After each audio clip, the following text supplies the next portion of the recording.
How many of you grew up in a home where the elderly said, children are to be seen, not heard? I heard that a lot. Children are to be seen, not heard. And, you know, when I want your opinion, I'll give it to you. You know, okay. We're following God's story, and the Israelites, God's chosen people. By the way, were they God's chosen people because they'd done anything to deserve that? It was His choice. It was His choice. He chooses not by human wisdom, but by His own, so that no man can boast before the Lord. No man can boast to their fellow men. The Israelites have been sent to Babylon in exile, and we are with the Israelites now in the Babylonian exile. A man named Xerxes is the king at this time, and we are going to look at Esther, a very special woman in God's story. Esther, the book of Esther, obviously Esther is the main character in the book of Esther, but there's some other characters that we can learn lessons from. Her uncle Mordecai, the villain Haman, and I pray that I can deliver the message that God has for each and every one of us. I'm going to let you in. I'm going to let you in on a little bit, and I do this by choice because I think that God ministers through this. But I'm going to let you in on a little bit of how these sermons come to be. I get the outline several weeks out. I have the outline for the sermons for probably the next 3 months already put to bed. It comes very broad, in a very broad outline. And as the time of that particular Sunday gets closer, the outline becomes more and more detailed. Many times, I'm not sure of the details until right before service starts. I don't prefer it that way, trust me. I do not prefer it that way. But this morning was one of those mornings where I didn't have the details. I was setting up the chairs and I still didn't have the exact details, and so I started to get nervous in my humanity. But then the Holy Spirit reminded me, I'm in charge. I'm in charge. I got it all figured out. You are just a participant. And so I went back into my corner to prepare for the sermon, and this prayer request from last Sunday slipped out of my Bible. And how it got there, well, I know how it got there, and I know why now, but the regular procedure on Mondays, I will take the prayer request cards and I will pray over them. And when I pray over them, I'll put them on a special pile in my apartment. For whatever, well, I know now why, but somehow this one got stuck back into the Bible instead of on the pile. So I went back into the corner, again, a little nervous, saying, okay, God, I need the details. And this slipped out of the Bible. This prayer request is quite remarkable in many ways. There are 35 names on this prayer request, which in itself is an accomplishment. 35 names, first names. It says, I ask for God's guidance and special care to each of these individuals. And many of these individuals are sitting here in this room right now. Of the 35 names on this card, many of those are your names. I ask for God's guidance and special care to each of these individuals. I ask for God's will to be done in each of their lives. Lead them toward and down the path that was intended for them. That is an amazing prayer. An amazing prayer. And as I read through this, I gave thanks to God because the details came clear. In your notes, if you'll notice, the title of today's sermon is Esther, for such a time as this. It's one of the most famous lines in all of Scripture, for such a time as this. And this prayer request falls right in line with what God wants to share with us and teach us today. Lead them toward and down the path that was intended for them. And 35 individuals this person prayed for. Again, many of your names are on this card. And it occurred to me that regardless of how many siblings you might have, regardless of your age, right now you are the reason that your ancestors existed. At this time, at such a time as this, at this time in human history, you are the reason your ancestors existed. None of us are here by accident. None of us are here by random chance. And many of us, sometimes we find our purpose. Sometimes we find our niche, whatever we want to call it. Sometimes we find our calling quickly, but sometimes it takes years and years. And sometimes we wander to and fro and flail and thrash about trying to find the path that God has laid out for us individually. Knowing, if we trust the Bible, that we are here. We are here on the earth, in this place, for such a time as this. It's something that we're taught in the Bible, that God has a plan.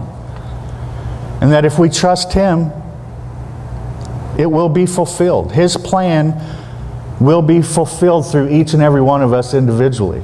So, it just so happens that one of the messages God has for us today falls right in line with this amazing prayer request. We're in the book of Esther. In your notes, I have some background here. Xerxes, and I see now that I misspelled the word reigned. Some English teacher, I am, but Xerxes reigned the Persian Empire, which stretched from India to Ethiopia. He gave a banquet for his nobles, officials, and military leaders, which lasted 9 months.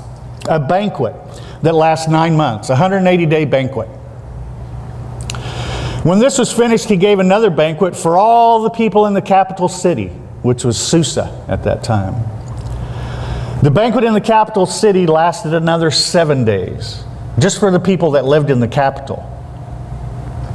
Queen Vashti also gave a banquet for the women in the royal palace. At the end of the 7 days, Xerxes, while drunk, ordered that Queen Vashti be brought before him in order to display her beauty to the people and the nobles. She refused to go. We've all heard the saying, be careful what you wish for. Be careful what you wish for. It wouldn't surprise me that at one time, if Queen Vashti actually wished to be queen, that would be a normal human response. I wonder now what she would say to all of those young ladies who wished that they could be queen in her place. I bet you she would say, be careful what you wish for. She refused to go. Xerxes, in his anger, and according to the counsel given him, issued a decree that all wives must do what their husbands demand. So he's made a law. All wives must do what their husbands demand. He then ordered commissioners from every province to bring the most beautiful virgins to the capital so they could be given beauty treatments. The girl who pleased Xerxes the most would replace Vashti as queen, which to her by now is probably a blessing. This is an amazing empire. It's a vast empire. It covers an enormous amount of geography. And virgins, the most beautiful virgins from all the provinces are brought. And they're given beauty treatments to see who will replace Vashti as queen. Now again, try to put yourself, let's engage the Word of God here. Try to put yourself, ladies, in the position of some of these young ladies coming. It would be natural to, even if you didn't sign up for the job, it would be natural, once you're up for the job, it would be natural to think, well, I'd kind of like to be chosen. Even if you didn't want the job, it would be, you'd like to be chosen. So, a lot of tension, I'm sure.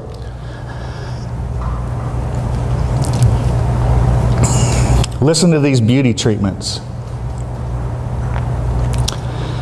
The girl who pleased Xerxes the most would replace Vashti as queen. There was a man from the tribe of Benjamin named Mordecai.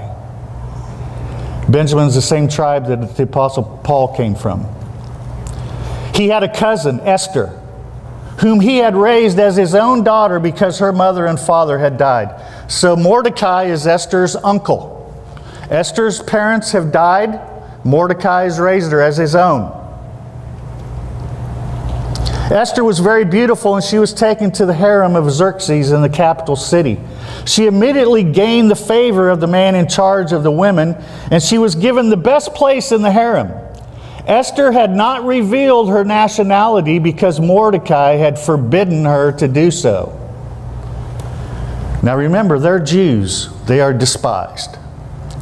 Mordecai, her uncle, before she goes into the palace, he says, do not tell them your nationality. Don't tell them you're a Jew. Before a girl could come to the king, she had to complete 12 months of beauty treatments prescribed for the women. 12 months of beauty treatments before you can even be presented to the king. When it was her turn, the girl would go to the palace in the evening, and the next morning she would return to a different part of the harem.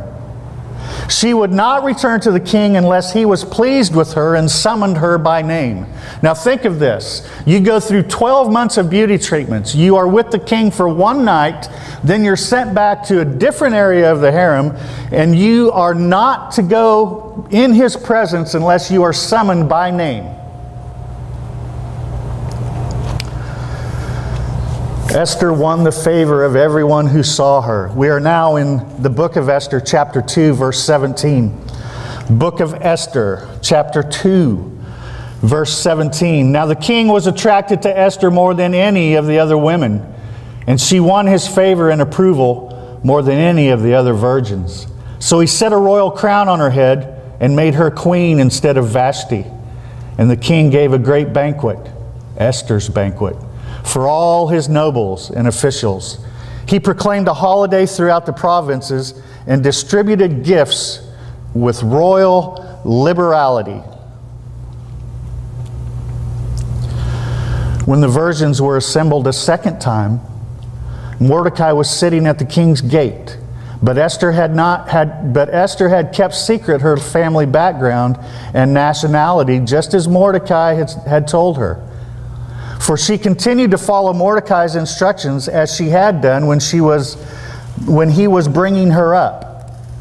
So she's followed her uncle's instructions. She's still not revealed her identity as a Jew. During the time Mordecai was sitting at the king's gate, Bigthana and Teresh, two of the king's officers who guarded the doorway, became angry and conspired to assassinate King Xerxes. But Mordecai found out about the plot and told Queen Esther, who in turn reported it to the king, giving credit to Mordecai. So Mordecai overhears a plot to assassinate the king. He tells his niece Esther, who's now queen, about it. She tells the king. Mordecai is given honor because he has foiled this plan. And when the report was investigated and found to be true, the two officials were hanged on a gallows. All this was recorded in the book of the annals in the presence of the king. So what Mordecai has done for the king has been recorded in the book of annals.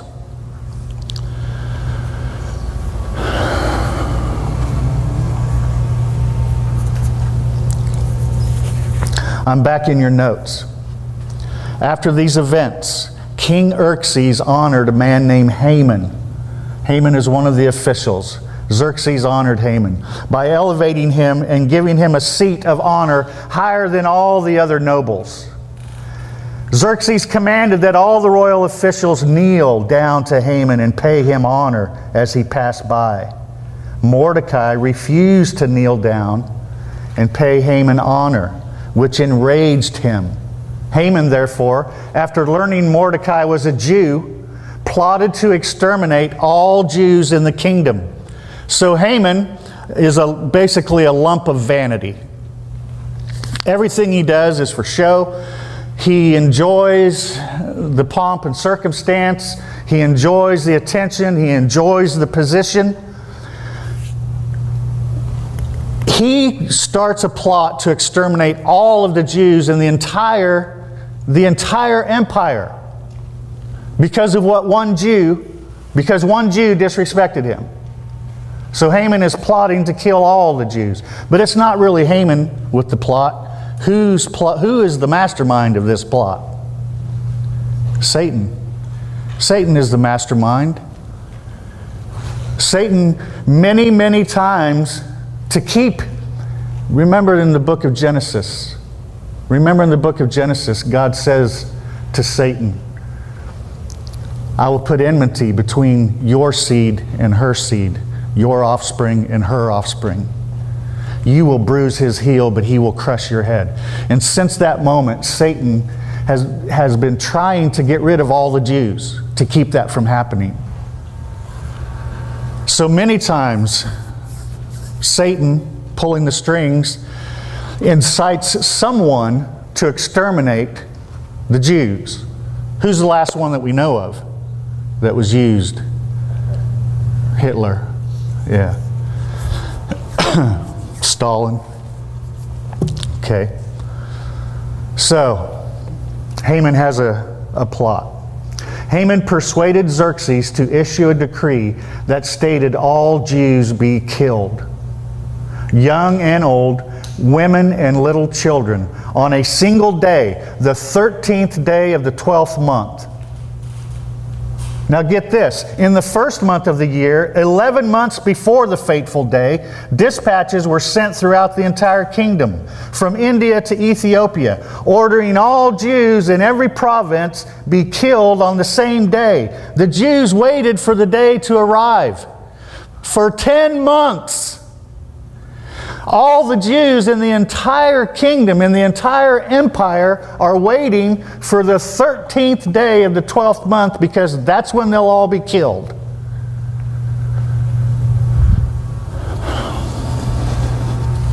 So, Mordecai gave one of Esther's attendants a copy of the text of the edict demanding the annihilation of the Jews. He told the attendant to urge her to go into the king's presence to beg for mercy and plead with him for her people. Remember, he doesn't know that she's a Jew. Okay? So Mordecai sends word to her. But why is she in a pickle?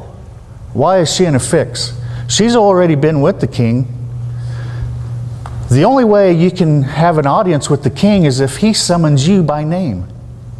If you go and ask for an audience with King Xerxes and he has not summoned you, the punishment is death. Unless he extends his gold scepter. If he extends his gold scepter to you, he will grant you an audience. So here's the picture. If you come before the king and ask for an audience and he hasn't summoned you by name, the punishment is death. The only thing that spares you from death is if he extends his gold scepter to you. This is a precarious position for young Esther to be in. You know,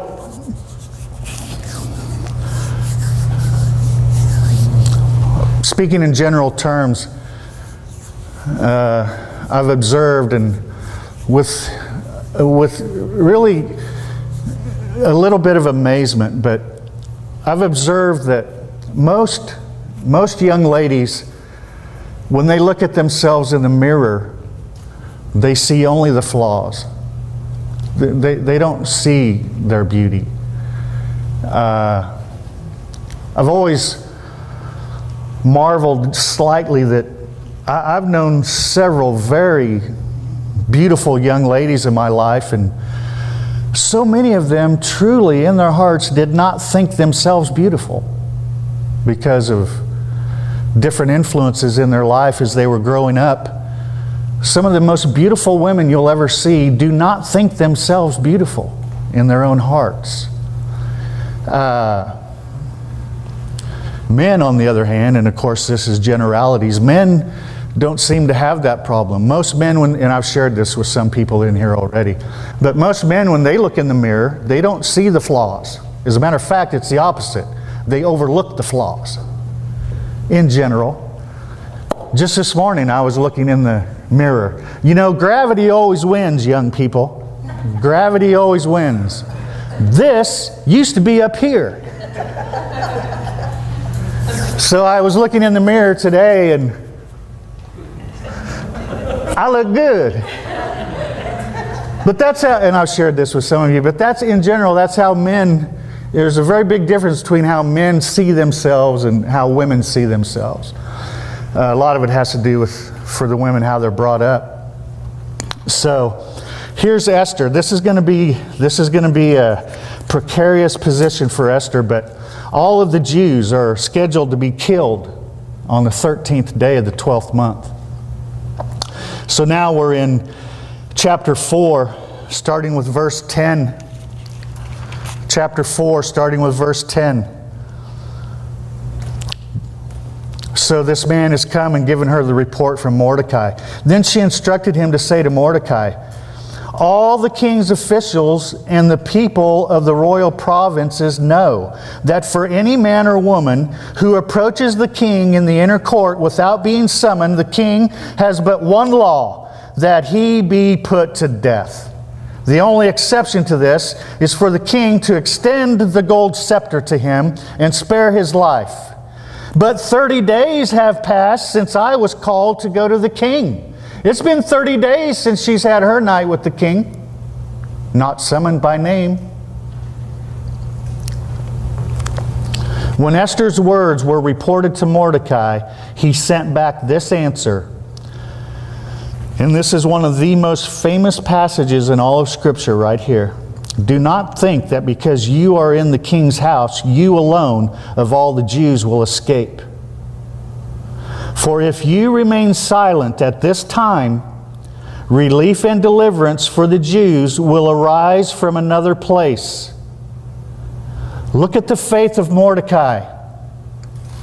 Look at the faith of Mordecai. He says to her, if you remain silent at this time, relief and deliverance for the Jews will arise from another place. If we refuse God, He will find someone else. The whole plan doesn't hinge on us, our power, our ability. God simply allows us to participate.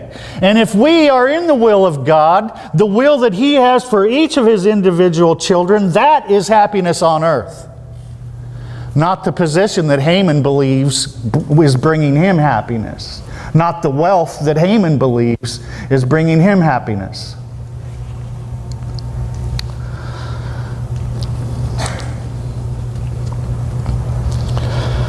But you and your father's family will perish. And here we go. And who knows but that you have come to the royal position for such a time as this. For such a time as this. Again, regardless of how many siblings you are, regardless of your age, at this point in time in human history, you are the reason your ancestors existed. At this point in time, Esther is the reason her ancestors existed. For such a time as this. Some of us, I know, are asking that very question, Lord, what is my path? What is my niche? We can have faith that there is a path and there is a niche. And here's the thing. Esther had a path. Esther had a niche, but she was unaware of it herself. Esther had a path. Esther had a niche, but she was unaware of it herself. But God placed Mordecai in her life for this time, for this purpose. Mordecai told her, this is why. This is why you are queen. God has placed in all of our paths people to help us find His will for us. Here's what I've learned. If we listen carefully, other people will reveal ourselves to us. If you're wondering, what is my place? What is my purpose? What is it, God? Why am I here in this place for such a time as this? There's people God has put in your life. There's people God has put in your life. Learn to listen. There are people who will reveal yourself to you, just like this revealed to me the details of this sermon. So, for Esther, it was Mordecai. She had a purpose. Mordecai helped her to see it. Okay? So, she's still in a pickle though, because he can have her killed if she goes in front of him without being summoned. So, this is her response. Then Esther sent this reply to Mordecai, "Go, gather together all the Jews who are in Susa and fast for me. Do not eat or drink for 3 days, night or day. And I and my maids will fast as you do. When this is done, I will go to the king, even though it is against the law. And if I perish, I perish." Through Mordecai, God has infused her with faith to take that step to place her on the path that was prepared for her. So Mordecai went away and carried out all of Esther's instructions. So, let's go to chapter 5. Chapter 5. I'm on verse 3. This is one of my favorite stories in all of Scripture.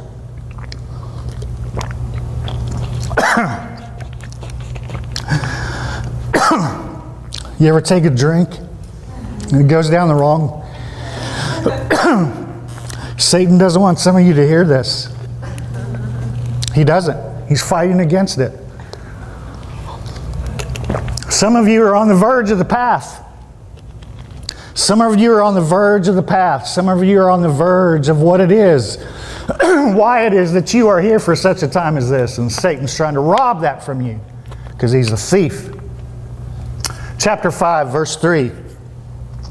Then the king asked, so she's gone and she's presented herself.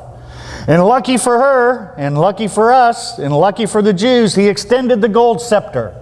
She's beautiful. He loves her. Well, if he's capable of love. Then the king asked, "What is it, Queen Esther? What is your request? Even up to half the kingdom, it will be given you." "If it pleases the king," replied Esther, "let the king, together with Haman, come today to a banquet I have prepared for him." Poor Haman. He thinks it's all going well for him. He thinks he's sitting in the catbird seat. Poor Haman. Well, maybe we all just get what we deserve in the end. So she's asking them to come to a banquet just for the king and for Haman. "Bring Haman at once," the king said, "so that we may do what Esther asks." So the king and Haman went to the banquet Esther had prepared. As they were drinking wine, the king again asked Esther, "Now, what is your petition? It will be given you. And what is your request? Even up to half the kingdom, it will be granted." Esther replied, "My petition and my request is this. If the king regards me with favor, and if it pleases the king to grant my petition and fulfill my request, let the king and Haman come tomorrow to the banquet I will prepare for them." So this is her request. "I have another banquet tomorrow for you to come to. Then I will answer the king's question." Okay? So, Haman went out that day happy and in high spirits. But when he saw Mordecai at the king's gate and observed that he neither rose nor showed fear in his presence, he was filled with rage against Mordecai. Nevertheless, Haman restrained himself and went home. Calling together his friends and Zeresh, his wife, Haman boasted to them about his vast wealth, his many sons, and all the ways the king had honored him, and how he had elevated him above the other nobles and officials. And that's not all, Haman added. I'm the only person Queen Esther invited to accompany the king to the banquet she gave. And she has invited me along with the king tomorrow. But all this gives me no satisfaction as long as I see that Jew Mordecai sitting at the king's gate. All these great things that Haman is enjoying, still, that one person that he feels like is disrespecting him, is getting all of his attention. I have no satisfaction as long as he is alive. So, we come to chapter 6. Chapter 6. Haman's plotting. We've already got an edict. All the Jews are going to die on the same day, 10 months from now. Chapter 6 in the book of Esther. That night the king could not sleep. I wonder why. We know why the king could not sleep.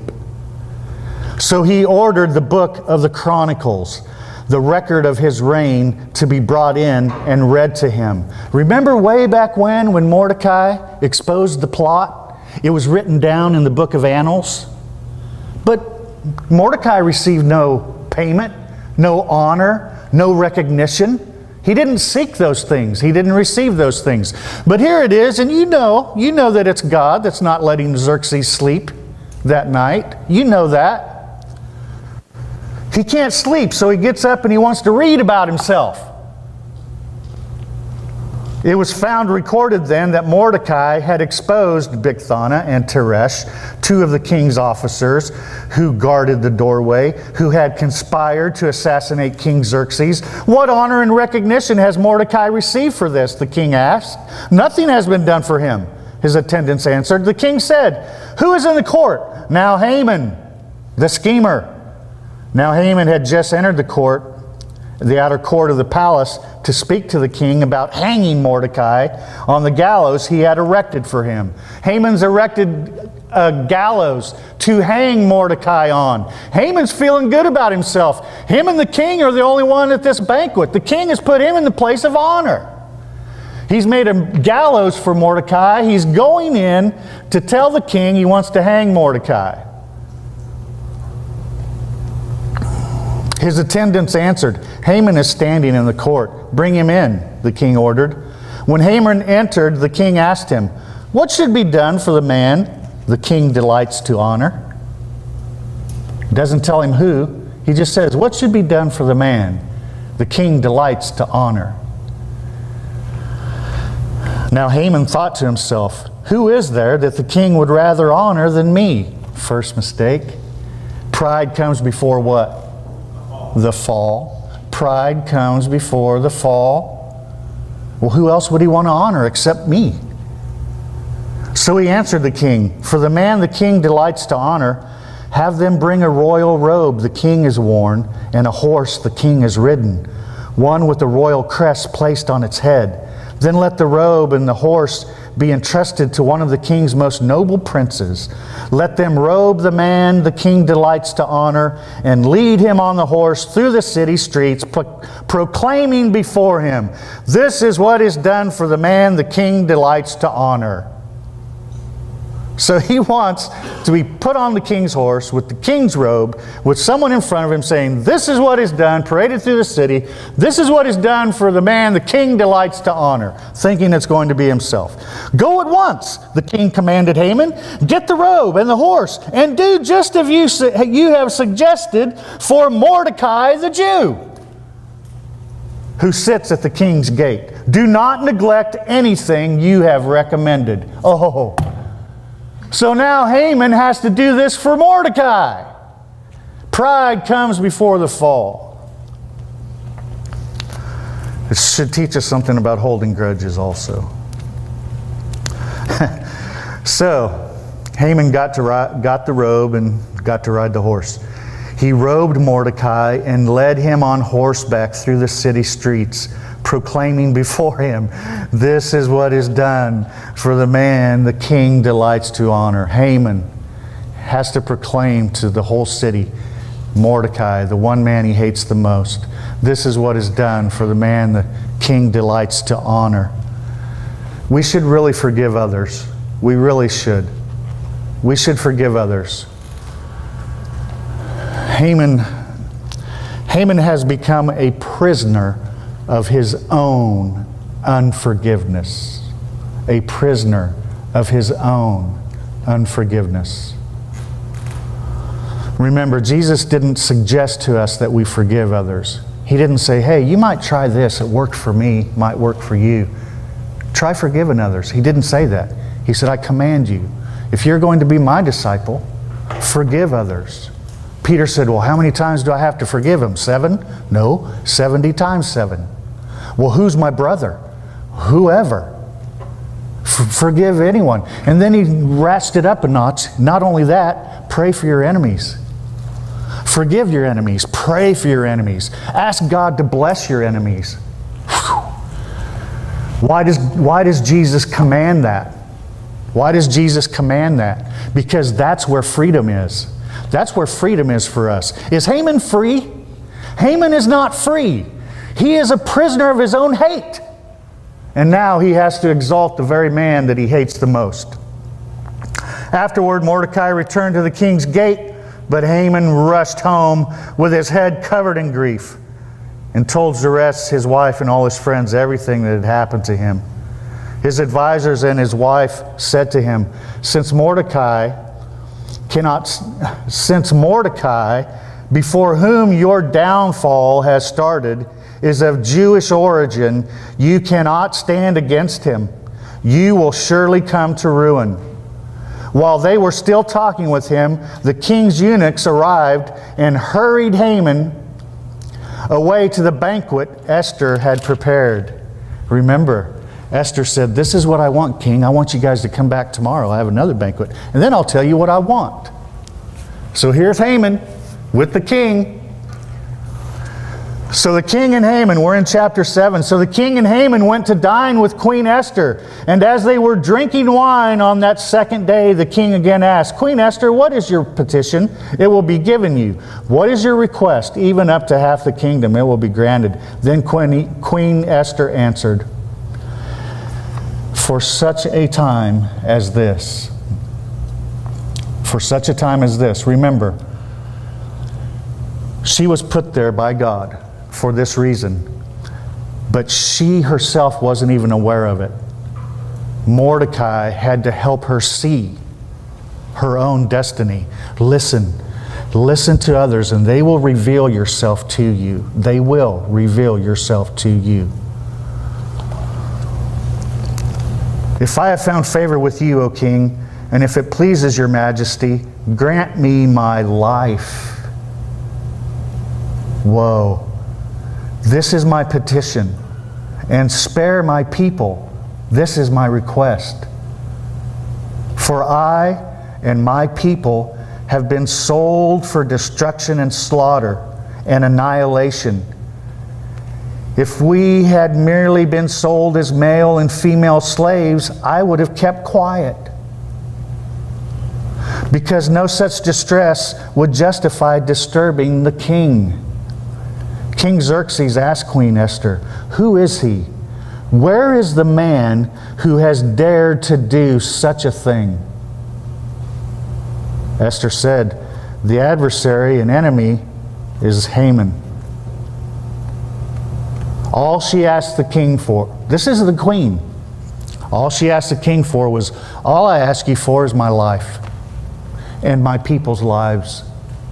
We would gladly be your slaves and your servants. We wouldn't complain a bit. We just ask for our lives. Who is he?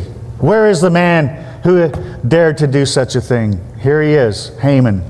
Then Haman was terrified before the king and queen. The king got up in a rage, left his wine, and went out into the palace garden. But Haman, realizing that the king had already decided his fate, stayed behind to beg Queen Esther for his life.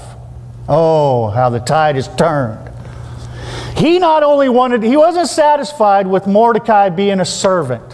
He wasn't satisfied that he was the most honored of all the nobles. He had the best place.